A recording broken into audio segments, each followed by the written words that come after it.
तो इस वीडियो में सामान्य अध्ययन यानी जीके जीएस का प्रैक्टिस सेट पेपर देखने वाले हैं। तो आप लोग लास्ट तक जरूर बने रहिएगा। तो चलिए देखते हैं क्वेश्चन नंबर फर्स्ट से। क्वेश्चन नंबर फर्स्ट है कि भारतीय मानक समय की याम्योत्तर यानी मानक समय रेखा निम्न में से किस राज्य से होकर गुजरती है। तो इसका डी ऑप्शन क्या होगा, राइट होगा, यानी उपयुक्त में से एक से अधिक। ठीक है, तो देखिए भारतीय मानक समय की याम्योत्तर यानी 82 डिग्री 30 मिनट पूर्वी देशांतर रेखा है। ठीक है, तो इसका डी ऑप्शन क्या होगा, राइट होगा। ठीक है, भारत का जो मानक समय रेखा है ये कुल 5 राज्यों से होकर गुजरती है। ठीक है, कितने राज्यों से, तो ये 5 राज्यों से, यानी ये हो गया आपको उत्तर प्रदेश, मध्य प्रदेश, छत्तीसगढ़, उड़ीसा एवं आंध्र प्रदेश से होकर गुजरती है। भारतीय मानक समय रेखा की जो ग्रीनविच समय है ये 5 घंटा, ठीक है, 30 मिनट, ठीक है, 5 घंटा 30 मिनट आगे हैं। ठीक है, अब चलिए क्वेश्चन नंबर देखते हैं 30 यानी सेकेंड है कि निम्न में से किस राज्य समूह की सीमा बांग्लादेश से नहीं मिलती है। तो देखिए बांग्लादेश से नहीं मिलती है, इसका सी ऑप्शन क्या होगा, राइट होगा, यानी त्रिपुरा, मिजोरम और मणिपुर। तो त्रिपुरा, मिजोरम, मणिपुर राज्य समूह की सीमा जो है ये बांग्लादेश से नहीं लगती है। ठीक है, बांग्लादेश के साथ भारत के 5 राज्यों की सीमा लगती है। अब चलिए देखते हैं क्वेश्चन नंबर 3। पूर्वी घाट की जो निम्नांकित में से कौन पहाड़ी तमिलनाडु में स्थित है। तो इसका जो है डी ऑप्शन क्या होगा, राइट होगा, यानी उपर्युक्त में से एक से अधिक। ठीक है, उपर्युक्त में से एक से अधिक, तो इसका डी ऑप्शन क्या होगा, राइट होगा। अब चलिए देखते हैं नेक्स्ट क्वेश्चन। देखिए नेक्स्ट है कि एमसीटी यानी मेन सेंट्रल थर्स्ट निम्न में से किसके बीच में अवस्थित है। तो 34 का जो राइट आंसर होगा ये होगा बी ऑप्शन। 34 का यानी एमसीटी का मतलब होता है मेन, एमसीटी का मतलब होता है main central thrust, main central thrust होता है फुल फॉर्म। ठीक है, तो बृहत हिमालय एवं लघु हिमालय के बीच अवस्थित है। तो इसका बी ऑप्शन क्या होगा, राइट होगा। अब चलिए देखते हैं क्वेश्चन नंबर नेक्स्ट यानी 35। तो देखिए क्वेश्चन नंबर जो है 35 देखेंगे, एक मिनट। तो देखिए यहाँ पे है क्वेश्चन नंबर 35। तो 35 है कि भारत के निम्नांकित रामसर स्थल एवं संबंधित राज्य के रूप में कौन सुमेलित हैं। तो 35 का जो राइट आंसर होगा ये होगा ई ऑप्शन, यानी उपयुक्त में से कोई नहीं। क्या होगा, उपयुक्त में से कोई नहीं। देखिए कोलेरू झील जो है ये आंध्र प्रदेश में है, और कोलेरू झील आंध्र प्रदेश में है। ठीक है, कोलेरू झील जो है ये आंध्र प्रदेश में है। ठीक है, आंध्र प्रदेश। और वेम्बनाथ झील जो है ये केरल में है।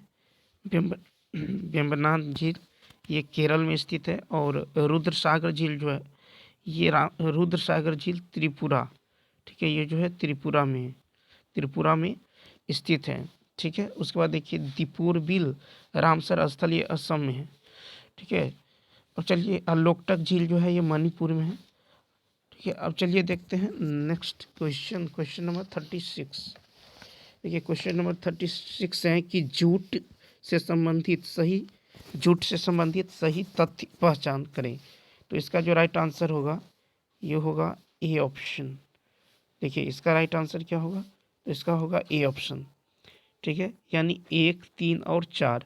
तो झूठ से संबंधित सही तथ्य क्या है, 1, 3 और 4। 1 यानी झूठ से संबंधित है खरीफ फसल।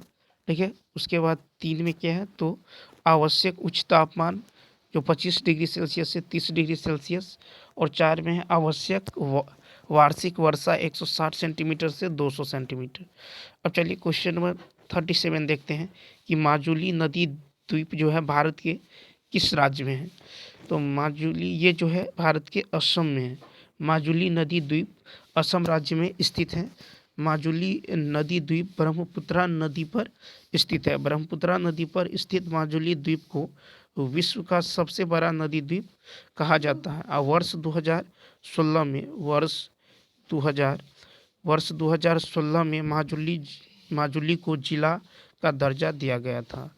चलिए क्वेश्चन नंबर देखते हैं 38। देखिए क्वेश्चन नंबर 38 है कि गंगा के मैदानी क्षेत्र की जलवायु कोपेन के जलवायु वर्गीकरण के किस वर्ग में आता है? तो देखिए ये जो है CWG, तो गंगा के मैदानी क्षेत्र की जलवायु कोपेन के जलवायु वर्गीकरण CWG वर्ग प्रकार के अंतर्गत आता है। ठीक है, तो इसका जो है सी ऑप्शन क्या होगा, राइट होगा। ठीक है, अब चलिए देखते हैं नेक्स्ट क्वेश्चन। देखिए CWG जो है ये एक प्रकार की क्या है, जलवायु अर्थात शुष्क शीत ऋतु वाला मानसून प्रकार की ये यह क्या है, तो एक जलवायु है। ठीक है, अब चलिए देखते हैं नेक्स्ट क्वेश्चन नंबर 39 कि वन रिपोर्ट 2021 के अनुसार बिहार के कुल भौगोलिक क्षेत्रफल में वन क्षेत्र की उपस्थिति लगभग कितना प्रतिशत है? तो इसका जो है ई ऑप्शन क्या होगा, राइट होगा, यानी उपयुक्त में से कोई नहीं। तो वन रिपोर्ट 2021 के अनुसार बिहार के कुल भौगोलिक क्षेत्रफल में वन क्षेत्र की स्थिति के संबंध में उपयुक्त में से कोई सही विकल्प नहीं है। ठीक है, तो देखिए 2021 के अनुसार बिहार के कुल भौगोलिक क्षेत्रफल में वन क्षेत्र की उपस्थिति जो है 8% यानी 7.84% है। ठीक है, अब चलिए क्वेश्चन नंबर देखते हैं 40, सॉरी क्वेश्चन नंबर 40 देखते हैं। देखिए क्वेश्चन नंबर 40 है, क्वेश्चन नंबर 40 है कि सिख धर्म के प्रवर्तक गुरु नानक देव जी के जन्म से संबंधित निम्न में से कौन सा तथ्य सही है? तो 40 का राइट आंसर होगा, यह होगा डी ऑप्शन, 40 का डी, यानी उपयुक्त में से एक से अधिक। क्या होगा, उपयुक्त में से एक से अधिक होगा। तो देखिए सिख धर्म के प्रवर्तक गुरु नानक देव जी का जन्म 1469 ईस्वी में तलवंडी पाकिस्तान में हुआ था। ठीक है, 1469 ईस्वी में कहाँ हुआ था, तो तलवंडी पाकिस्तान में हुआ था। ठीक है, गुरु नानक देव के पिता का नाम कालू जी मेहता एवं माता का नाम तृप्ता देवी था। गुरु नानक देव जी की मृत्यु 1539 ईस्वी में करतारपुर में हुई थी। सिख धर्म के कुल 10 गुरु थे। ठीक है, सिख धर्म के कुल 10 गुरु थे। ये 10 गुरु कौन कौन थे, तो गुरु नानक, गुरु अंगद, गुरु अमरदास, गुरु रामदास, गुरु अर्जुन देव, गुरु हरगोविंद और गुरु हर राय। उसके बाद है गुरु हरकिशन, और नामा गुरु है गुरु तेग बहादुर, और 10वें है गुरु गोविंद सिंह। तो इसका डी ऑप्शन क्या होगा, राइट होगा। अब चलिए क्वेश्चन नंबर देखते हैं 41। देखिए क्वेश्चन नंबर जो 41 है, यह है क्वेश्चन नंबर 41 है कि निम्न में से कौन इस शर्त पर बंगाल का गवर्नर जनरल बना कि गवर्नर जनरल के साथ साथ सेनापति की शक्ति भी वह धारण करेगा? तो 41 का सी ऑप्शन, यानी कॉर्नवालिस। तो कॉर्नवालिस इस शर्त पर गवर्नर जनरल होना स्वीकार किया था कि गवर्नर जनरल के साथ साथ प्रधान सेनापति भी रहेगा। ठीक है, तो इसका सी ऑप्शन क्या होगा, राइट होगा। और देखिए 42 है कि निम्न में से जो है लोकहितवादी उपनाम से भी जाना जाता है। निम्न में से तो उपवादी नाम से किसे जाना जाता है? तो इसका सी ऑप्शन, यानी गोपाल हरि देशमुख को। तो गोपाल हरि देशमुख को लोकहितवादी उपनाम से भी जाना जाता है। गोपाल हरि देशमुख का जन्म महाराष्ट्र में हुआ था। गोपाल हरि देशमुख 19वीं सदी के महान क्या थे, समाज सुधारक थे। ठीक है, अब देखिए उन्होंने विधवा पुनर्विवाह के समर्थन में तथा जाति प्रथा के विरोध में जागरूकता अभियान चलाया था। गोपाल हरि देशमुख प्रभाकर साप्ताहिक पत्रिका में सामाजिक कुप्रथाओं के विरुद्ध जो है लिखते थे। ठीक है, और चलिए देखते हैं नेक्स्ट। कहता है बंगाल में धर्म सभा नामक संगठन के संस्थापक कौन थे? बंगाल में धर्म सभा नामक के संस्थापक कौन थे? तो ये सी, यानी राधाकांत सेन। ठीक है, राधाकांत देव। तो धर्म सभा नामक संगठन में के संस्थापक राधाकांत देव थे। राधाकांत देव ने 1830 में कलकत्ता में धर्म सभा की स्थापित, ठीक है, जो है किया था। तो राधाकांत जो है देवी सती प्रथा के भी समर्थक थे। अब चलिए देखते हैं नेक्स्ट क्वेश्चन नंबर 44। देखिए क्वेश्चन नंबर 44 है कि निम्न को कालक्रम के आधार पर पहले से बाद के क्रम में बताएं। तो 44 का सी ऑप्शन होगा राइट, यानी 2, 1 और 3। 2 मतलब नेहरू रिपोर्ट, ठीक है। उसके बाद है 1, यानी जिला का 14 सूत्री मांग। उसके बाद होगा गांधी जी का 11 सूत्री मांग, ठीक है, गांधी जी का 11 सूत्री मांग। देखिए नेहरू रिपोर्ट, ठीक है, नेहरू रिपोर्ट जो है ये कब आया था? 1928 में। नेहरू रिपोर्ट 1928, ठीक है, नेहरू रिपोर्ट जो है 1928। उसके बाद देखिए नेहरू रिपोर्ट के बाद है जिला का 14 सूत्री मांग, ये 1929 में। जिला का जो है 1929 में, ठीक है। जिला का जो है जिला का 14 सूत्री मांग 1929, और गांधी जी का 11 सूत्री मांग।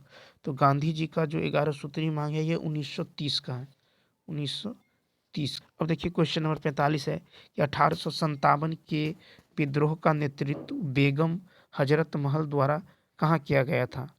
बेगम हजरत महल द्वारा ये किया गया था लखनऊ में। तो याद रखना है 1857 के विद्रोह का नेतृत्व बेगम हजरत महल द्वारा लखनऊ में किया गया था। वहीं कानपुर में इस विद्रोह का नेतृत्व नाना साहब द्वारा किया गया था। फतेहपुर में इस विद्रोह का नेतृत्व अजीमुल्ला ने किया था, और झांसी में जो है रानी लक्ष्मीबाई द्वारा किया गया था। इलाहाबाद में नेतृत्व लियाकत अली द्वारा किया गया था। बिहार में 1857 के विद्रोह के नेता बाबू वीर कुंवर सिंह थे। अब देखिए क्वेश्चन नंबर 46। क्वेश्चन नंबर 46 है कि भारतीय स्वतंत्रता संग्राम के क्रांतिकारी घटनाओं में काकोरी कांड कब घटित हुई थी? तो देखिए 46 का ए ऑप्शन, यानी 1925 में। काकोरी कांड जो है ये 9 अगस्त 1925 की घटना है, ठीक है। 9 अगस्त 1925 ईस्वी को 9 अगस्त 1925 ईस्वी को 8 डाउन सहारनपुर लखनऊ पैसेंजर से सरकारी खजाना को क्रांतिकारियों ने काकोरी स्थान पर लूट लिया था। इस घटना को काकोरी कांड के नाम से जाना जाता है। देखिए काकोरी कांड के आरोप में अनेक गिरफ्तारियां हुई थी, ठीक है, अनेक गिरफ्तारियां हुई थी। काकोरी कांड के आरोप में 4 क्रांतिकारियों राम प्रसाद बिस्मिल, राजेंद्र लाहिरी और रोशन सिंह एवं अशफाक उल्ला खां को फांसी दी गई थी। अब देखिए ये हाल ही में उत्तर प्रदेश के द्वारा इस काकोरी कांड का नाम बदलकर काकोरी ट्रेन एक्शन कर दिया गया है। 47 है कि आज़ाद दास्ता का प्रथम बार गठन कहाँ किया गया था? आज़ाद दास्ता का ये किया गया था कहाँ? नेपाल में। तो आज़ाद दास्ता का प्रथम बार गठन नेपाल में किया गया था। भारत छोड़ो आंदोलन के शुरू होते ही जयप्रकाश नारायण की अंग्रेजों ने गिरफ्तार करके हजारीबाग सेंट्रल जेल में जो है उसे भेज दिया था। लेकिन 9 नवंबर 1942 को वो दीपावली की रात में जयप्रकाश नारायण अपने साथियों रामानंद मिश्र और योगेंद्र शुक्ल, गुलाब चंद्र गुप्त और शालिग्राम एवं सूरज नारायण सिंह के साथ जेल की दीवार को रस्सी से बांधकर जो है भागने में सफल रहा, ठीक है। जेल से भागकर जयप्रकाश नारायण नेपाल चले गए थे, और नेपाल में जयप्रकाश नारायण अपने सहयोगियों की मदद से आज़ाद दास्ता नामक क्रांतिकारी दल का जो है गठन किया था। अब चलिए नेक्स्ट क्वेश्चन देखते हैं कि गांधी जी को पहली बार बिहार लाने वाले राजकुमार शुक्ल की जन्मस्थली गांव वर्तमान में बिहार के किस जिला में है? तो देखिए इसका जो राइट आंसर होगा ये होगा ए, क्या होगा? पश्चिम चंपारण। तो राजकुमार शुक्ल की जो जन्म स्थली है ये मुरली भरावह, ठीक है, ये है मुरली भराहवा, ठीक है, मुरली भराहवा गांव पश्चिम जिला में यानी पश्चिम चंपारण जिला में स्थित है। अब देखिए राजकुमार शुक्ल का जन्म 1875 में, राजकुमार शुक्ल का जन्म 1875 ईस्वी में पश्चिम चंपारण के मुरली भराहवा गांव में हुआ था। राजकुमार शुक्ल की मृत्यु 20 मई 1929 ईस्वी को हो गई थी। गांधी जी पहली बार बिहार राजकुमार शुक्ल के साथ 10 अप्रैल 1917 को पटना पहुंचे थे, और पटना में गांधी जी का मुलाकात मजहरुल हक से हुई थी, ठीक है। अब देखिए कि मुजफ्फरपुर में गांधी जी का स्वागत जेपी कृपलानी ने किया था। मुजफ्फरपुर में जेपी कृपलानी एक कॉलेज में शिक्षक थी। अब क्वेश्चन नंबर देखिए 49। क्वेश्चन नंबर सॉरी एक मिनट, क्वेश्चन नंबर 49 है। क्वेश्चन नंबर 49 है कि विधान परिषद की संरचना, विधान परिषद की संरचना का उल्लेख संविधान के किस अनुच्छेद में है? तो इसका बी ऑप्शन क्या होगा, राइट होगा, यानी 171। तो विधान परिषद संरचना का उल्लेख संविधान के अनुच्छेद 171 में है।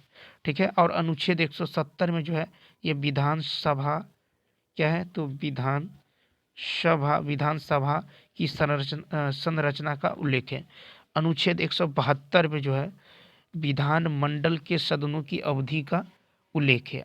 अनुच्छेद 173 में विधानमंडल की सदस्यता के लिए अर्हता का उल्लेख है। अनुच्छेद 174 में राज्य के विधानमंडल के सत्र 17वां शान और विघटन से संबंधित बातों का उल्लेख है। ठीक है, उसके बाद देखिए कि अनुच्छेद 175 में राज्य विधानमंडल के सदन या सदनों में राज्यपाल के अभिभाषण और संदेश भेजने के राज्यपाल के अधिकार का उल्लेख है।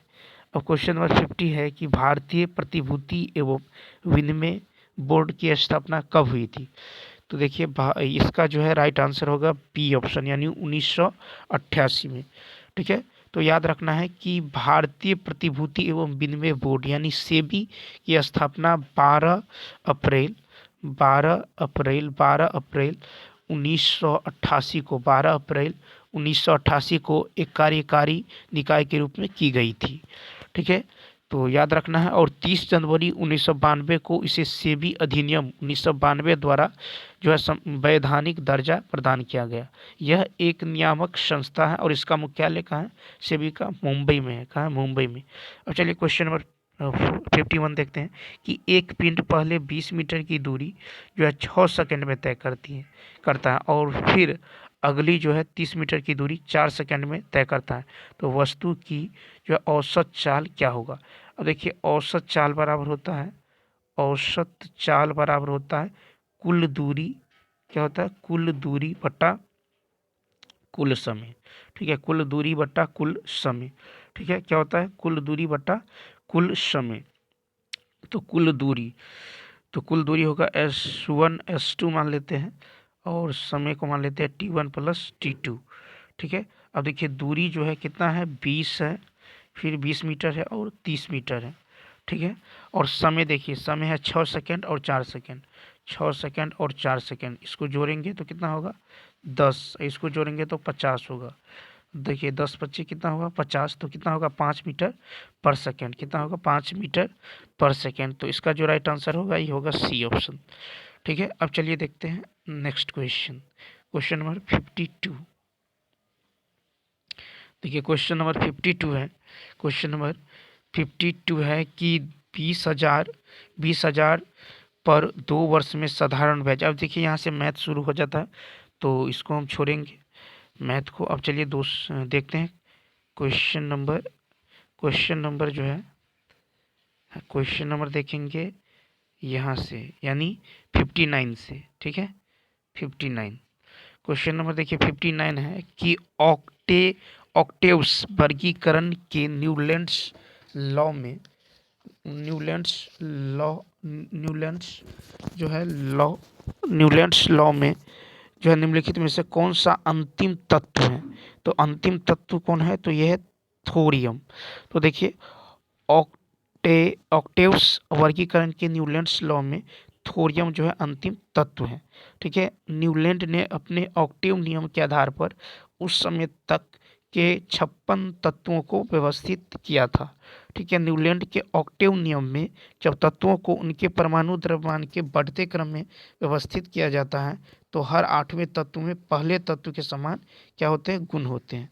अब नेक्स्ट क्वेश्चन है कि कारों, ट्रकों और बुलडोजरों के टायरों में ट्रेड क्यों बनाए जाते हैं? तो देखिए ये क्यों बनाए जाते हैं? तो घर्षण को बढ़ाने और सड़क पर बेहतर पकड़ प्रदान करने के लिए। ठीक है, घर्षण को बढ़ाने और सड़क पर बेहतर पकड़ प्रदान करने के लिए। तो इसका सी ऑप्शन क्या होगा? राइट होगा। Question number 61। क्वेश्चन नंबर देखेंगे 61। देखिए क्वेश्चन नंबर 61 है कि निम्न में से कौन तथ्य सुनामी से संबंधित है। तो सुनामी से संबंधित तत्व है डी, यानी उपर्युक्त में से एक से अधिक। क्या होगा, तो यह जो है महासागर में होने वाली प्राकृतिक घटना है। यह जो है महासागर में होने वाली प्राकृतिक क्या है, घटना है। और जो है इनके होने का मूल कारण क्या है, तो भूकंप है। ठीक है, इनके होने का मूल कारण क्या है, भूकंप है। सुनामी जो है एक प्राकृतिक घटना है। सुनामी क्या है, तो एक प्राकृतिक घटना है। ठीक है, अब चलिए देखते हैं क्वेश्चन नंबर 62। कहता है चुंबकीय फ्लक्स की इकाई क्या है। तो चुंबकीय फ्लक्स की इकाई क्या होता है, वेबर होता है, वेबर। चुंबकीय फ्लक्स की इकाई क्या होता है, वेबर होता है। विद्युत धारिता का इकाई फैराडे। ये जो है विद्युत धारिता का इकाई है। ठीक है, विद्युत धारिता। ठीक है, तो विद्युत धारिता की इकाई क्या होता है, वेबर। और देखिए ज्योति फ्लक्स का जो SI मात्रक होता है ये ल्यूमेन होता है। ठीक है, उसके बाद देखिए कि विद्युत द्विध्रुव आघूर्ण का होता है कूलॉम मीटर। प्लांक नियतांक का होता है जूल सेकेंड। चुंबकीय इंडक्शन का होता है टेस्ला। और चुंबकीय तीव्रता का होता है एम्पियर पर मीटर। ठीक है, अब चलिए क्वेश्चन नंबर देखते हैं 63। Question number 63। तो क्वेश्चन नंबर 63 यानी यहाँ से देखेंगे। अब देखिए 63 है कि इनमें से किसका उपयोग कैंसर के उपचार में किया जाता है। तो इसका जो राइट आंसर होगा ये होगा ई ऑप्शन, यानी उपयुक्त में से कोई नहीं। तो किसका उपयोग कैंसर के उपचार में किया जाता है, तो ये जो है, तो देखिए कि कैंसर के कोबाल्ट के समस्थानिक का उपयोग कैंसर के उपचार में किया जाता है।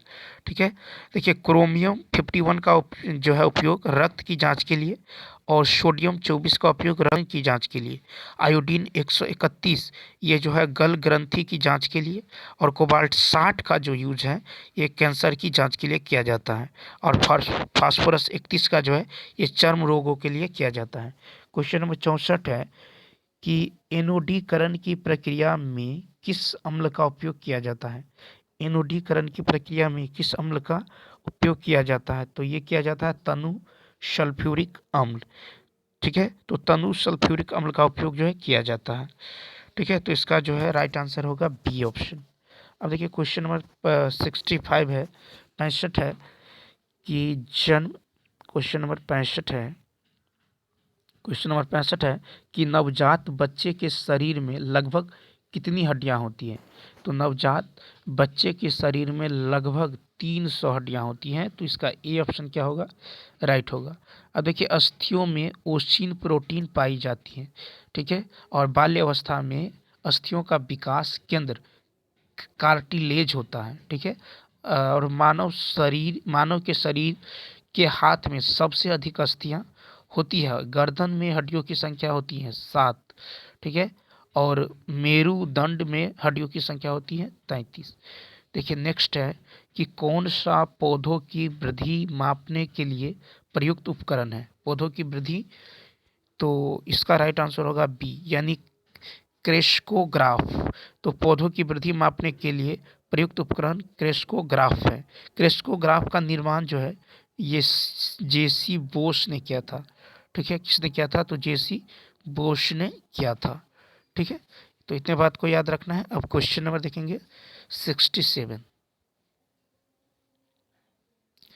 देखिए क्वेश्चन नंबर 67 है कि भारत की पहली क्षेत्रीय एआई न्यूज एंकर लिसा को कहाँ लॉन्च किया गया है। तो देखिए इसका राइट आंसर होगा सी, यानी ओडिशा। तो भारत की पहली क्षेत्रीय एआई न्यूज एंकर लिसा को ओडिशा में लॉन्च किया गया है। ठीक है, देखिए चीन के प्रेस एजेंसी जिनहुआ द्वारा दुनिया का पहला एआई न्यूज एंकर लॉन्च किया गया है। 2023 में भारत का पहला एआई चैटबॉट लेक्सी लॉन्च किया गया था। गूगल ने बार्ड नामक एआई चैट बॉट लॉन्च किया है। क्वेश्चन नंबर 68 है कि किस राज्य सरकार ने महिलाओं के लिए लाडली बहन योजना शुरू की है। तो इसका राइट आंसर होगा एमपी, यानी मध्य प्रदेश। तो मध्य प्रदेश सरकार ने महिलाओं के लिए लाडली बहन योजना शुरू की है। इस योजना के अंतर्गत 21 से 60 साल की उम्र की महिलाओं को कुछ निश्चित शर्तों के साथ हर महीने 1,000 रुपये दिए जाएंगे। ठीक है। और ये जो है इस लाडली बहना योजना का मुख्य उद्देश्य महिलाओं को आर्थिक रूप से आत्मनिर्भर बनाना है और उनके स्वस्थ और पोषण की स्थिति में सुधार लाना एवं परिवार के फैसलों में उनकी भूमिका बढ़ाना है। वहीं निपुण बिहार योजना का संबंध शिक्षा से संबंधित है। अब क्वेश्चन नंबर जो है 69 देखेंगे। देखिए क्वेश्चन नंबर 69 है कि राष्ट्रमंडल खेल 2022 में भारत ने कितने स्वर्ण पदक जीते हैं। इसका जो राइट आंसर होगा ये होगा बी ऑप्शन। ठीक है, यानी कितना, तो ये होगा 22। ठीक है, तो याद रखना है कि राष्ट्रमंडल खेल 2022 में भारत ने 22 स्वर्ण पदक जीते हैं। राष्ट्रमंडल खेल 2022 में भारत ने 22 स्वर्ण पदक जो है जीते हैं। अब क्वेश्चन नंबर देखिए क्वेश्चन नंबर जो है 70 यानी 70।